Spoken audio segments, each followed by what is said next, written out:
Salam, Bapak Ibu, Saudara-saudara kasih dalam Tuhan. 2 minggu ini kita akan belajar tentang karunia-karunia Roh Kudus yang 9. Pertama sekali, berkata-kata dengan hikmat.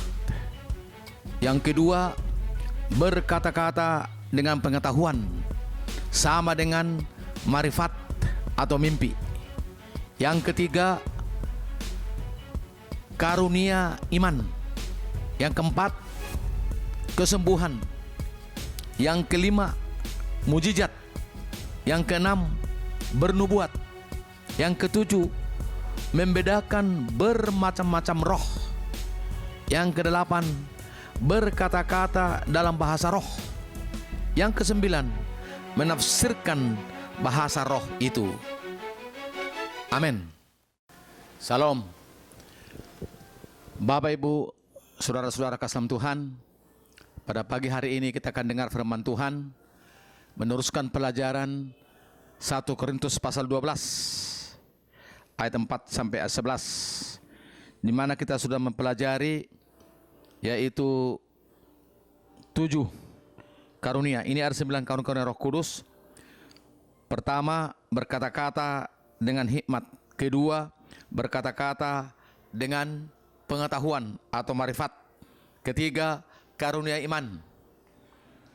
Keempat, karunia kesembuhan. 5, karunia mujizat.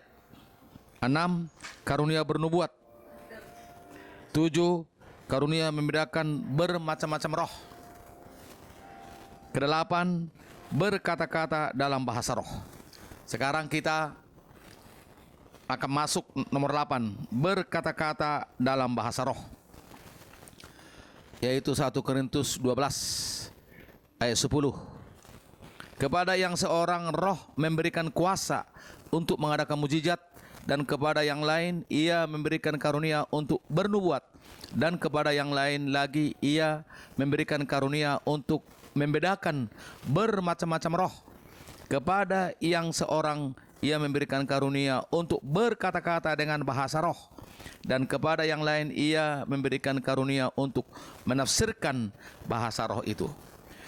Jadi sekarang dalam pelajaran kita pagi hari ini nomor 8, yaitu karunia berkata-kata dalam bahasa roh. Apa maksudnya berkata-kata dalam bahasa roh? Di sini roh ditulis yaitu kecil, artinya roh manusia. Kita melihat contoh di dalam Kisah Rasul pasal 2 ayat 7 sampai 12, di mana ada di sana sesudah 120 orang di kamar loteng penuh dengan Roh Kudus, sehingga waktu itu mereka tanda penuh Roh Kudus berkata-kata dalam bahasa roh, yaitu glosolali, berrahasia dengan Tuhan, pribadi berrahasia dengan Tuhan. Kemudian Tuhan karuniakan lagi berkata-kata dalam bahasa roh manusia. Artinya bahasa roh tadi berrahasia glosolali dengan Tuhan.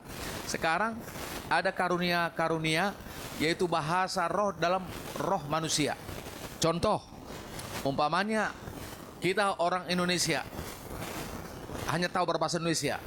Tiba-tiba waktu saya penuh Roh Kudus, maka tiba-tiba turun bahasa Jepang. Malahan saya tidak tahu bahasa Jepang, atau bahasa Prancis dan selanjutnya.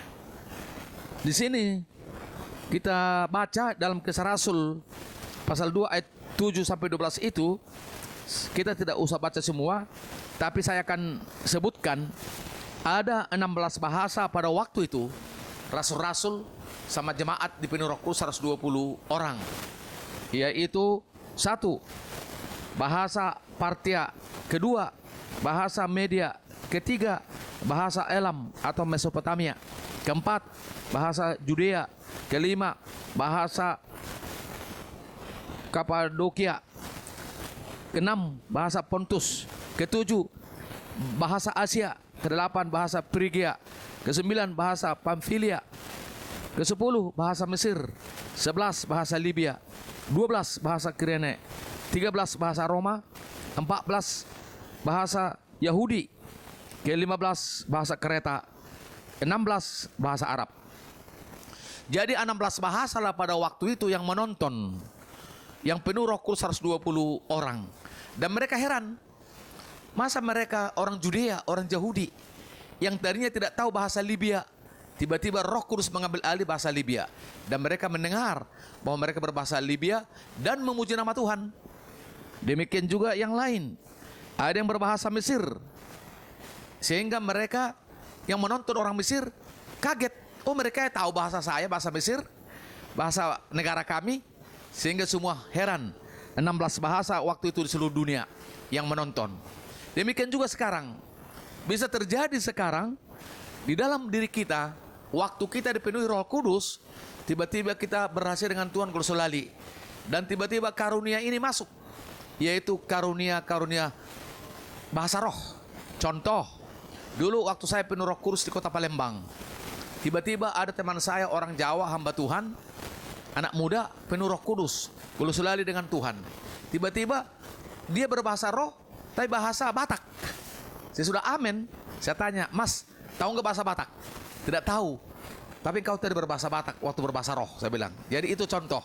Dia memuji Tuhan dalam bahasa Batak. Demikian juga sesudah saya melayani di kota Jakarta jadi gembala. Ada dulu tamu kami datang dari Medan, yaitu pendeta Siregar, udah tua, tidak ada sekolahnya, tidak tamat SD. Tiba-tiba dia penuh Roh Kudus, Gulusolali dengan Tuhan. Tiba-tiba berbahasa Inggris. Ada teman saya ketepatan pendeta Tony Rahmat yang lancar bahasa Inggris, sehingga dia berkata, aduh Pak Petrus, ini bahasa Inggrisnya luar biasa, sangat bagus, memuji, memuliakan nama Tuhan.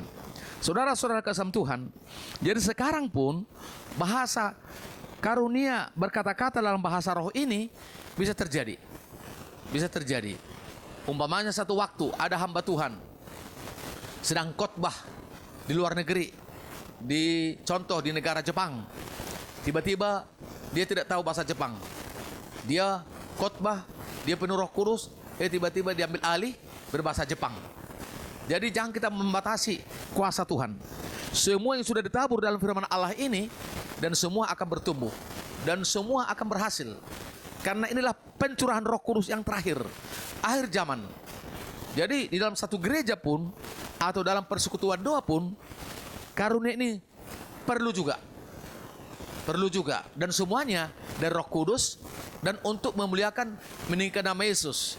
Sehingga iman jemaat dikuatkan, dibangun, ditolong. Jadi biarpun kelihatannya memang bahasa karunia-karunia roh ini dalam bahasa yang ada dalam dunia, bahasa manusia jarang, tapi semua ini di akhir zaman harus terjadi. Harus terjadi. Jadi sebab itulah Bapak Ibu, saudara-saudara kasih Tuhan, mari kita harus mengizinkan Roh Kudus bekerja.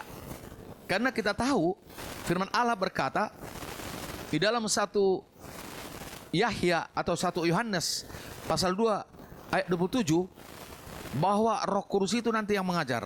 Saya akan bacakan 1 Yohanes 2 ayat 27. Sebab di dalam diri kamu tetap ada pengurapan yang telah kamu terima daripadanya, dari Tuhan.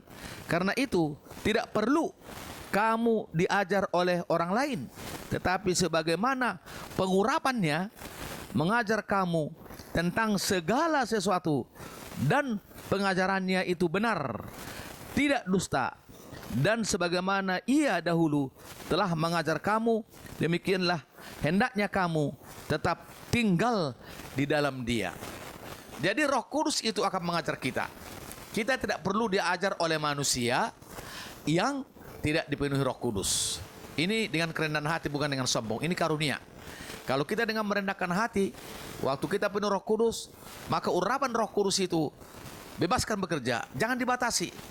Maka Roh Kudus yang mengurapi kita nanti akan memberikan, yaitu berkata-kata, berbahasa roh manusia yang ada dalam dunia ini, sehingga kita tidak ada lagi alasan untuk terhalang khotbah di negara manapun, karena Roh Kudus akan mengambil alih. Itulah hebatnya pekerjaan Roh Kudus akhir zaman sesuai dengan nubuatan Nabi Yoel. Karena akhir zaman ini akan terjadi 2 kali pekerjaan Roh Kudus. Hujan awal diumpamakan gerakan Roh Kudus kisah Rasul. Hujan akhir artinya pekerjaan Roh Kudus 2 kali lipat waktu kisah Rasul, zaman Rasul Petrus, Rasul Yohanes, Rasul Paulus. Sekaranglah waktunya 2 kali pekerjaan Roh Kudus bekerja dengan dahsyat, termasuk berkata-kata berbahasa roh, yaitu berbahasa roh manusia. Sehingga genaplah kata Yesus bahwa Injil sampai ke ujung dunia, maka Yesus datang kali yang kedua. Puji Tuhan, Tuhan memberkati. Amin.